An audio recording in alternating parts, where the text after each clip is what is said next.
വിശുദ്ധ മത്തായി എഴുതിയ സുവിശേഷം 14-ാം അധ്യായം 1 മുതൽ 10 വരെയുള്ള വാക്യങ്ങളാണ് പിന്നീട് നമുക്ക് ഹേരോദാസിന്റെ സഹോദരഭക്തിയായ ഹേരോദാസ് സ്വന്തമാക്കിയത് സ്നാപയോഗ്യന് ഹേരോദാസിന്റെ മേൽ കുറ്റം ആരംഭിച്ചു. അതിനാൽ ഹേരോദാസ് സ്നാപയോഗ്യനെ കാരാഗ്രഹത്തിൽ അടിച്ചു. വർഷങ്ങൾ പലത് കഴിഞ്ഞു. ഞാൻ പുള്ളി ഹേരോദാസിന്റെ കൊട്ടാരത്തിലേക്ക് ക്ഷണിക്കുകയാണ്. നമ്മുടെ ജന്മദിന ആഘോഷത്തിനായിരിക്കുന്ന വിശിഷ്ടാതിഥികളെ, രാജപ്രമുഖരെ, ഗുരുശ്രേഷ്ഠന്മാരെ നിങ്ങളുടെ മുമ്പിൽ എൻ്റെ മകൾ ശലോമി ഒരു നൃത്തം ചെയ്യുകയും ആഘോഷിക്കുകയും ആഹ്ലാദിക്കുകയും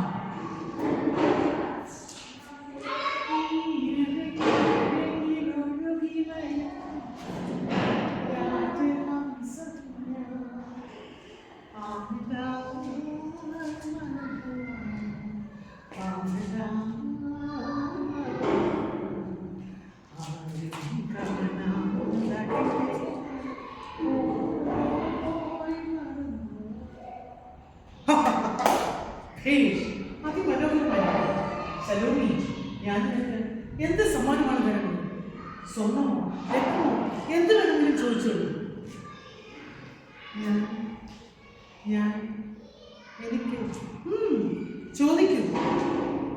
ഞാൻ മടിക്കാതെ ചോദിക്കൂ ശലോമി. ഞാൻ അമ്മയോട് ചോദിച്ചു. ആകട്ടെ, നീ ചോദിക്കുന്ന എന്തും നാം വരും. ഈ രാജ്യവും രാജ്യസദസ്സും സാക്ഷിയാക്കി ഞാൻ പറയും. വേഗം പോയിട്ട് വരും.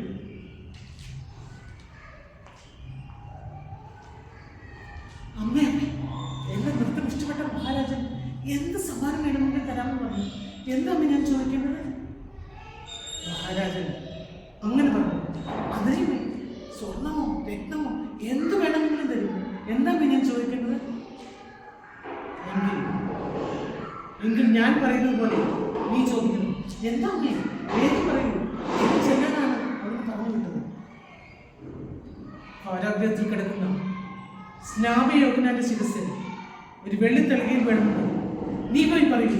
അമ്മേ എന്തിനാണ് അമ്മേ ആ പാവമനുഷ്യന്റെ ശിരസ്?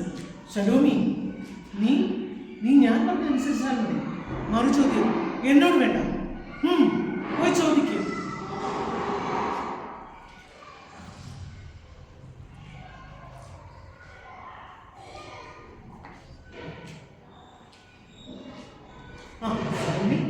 നീ വന്നു. എന്താണ് നിന്റെ അമ്മയുടെ ആഗ്രഹം?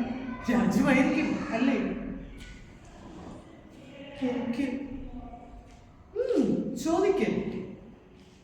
എനിക്ക് കാരാഗ്രഹത്തിൽ കിടക്കുന്ന സ്നാപയോഗ്യനാന്റെ ശിരസ് ഒരു വെള്ളിത്തെളികയിൽ വേണം. ശലോമി, നീ എന്താ പറഞ്ഞേ? അതെ, എനിക്കത് തന്നെ വേണം. ശലോമി, നിനക്ക് തെറ്റുപറ്റിയിരിക്കുന്നു. ഞാൻ രാജസിംഹാസനം പോലും നിനക്ക് തരും. എങ്കിലും അത് വേണ്ട മകളെ, അത് വേണ്ട.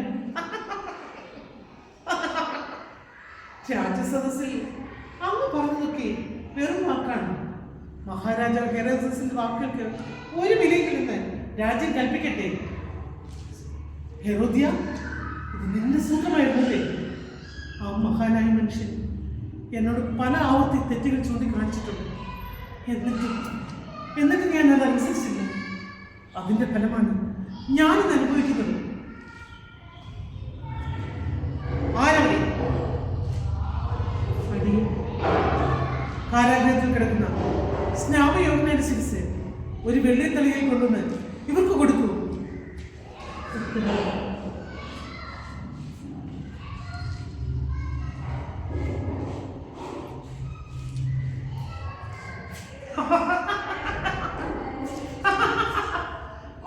സന്തതികളെ,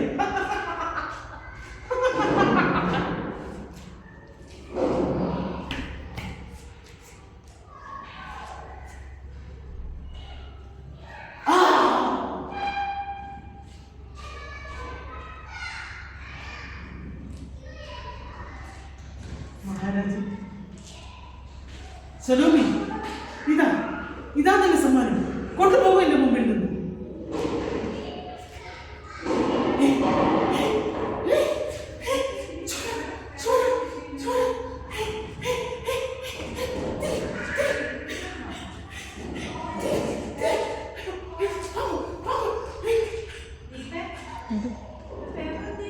ഇതോടുകൂടി എൻ്റെ മോനായിട്ട്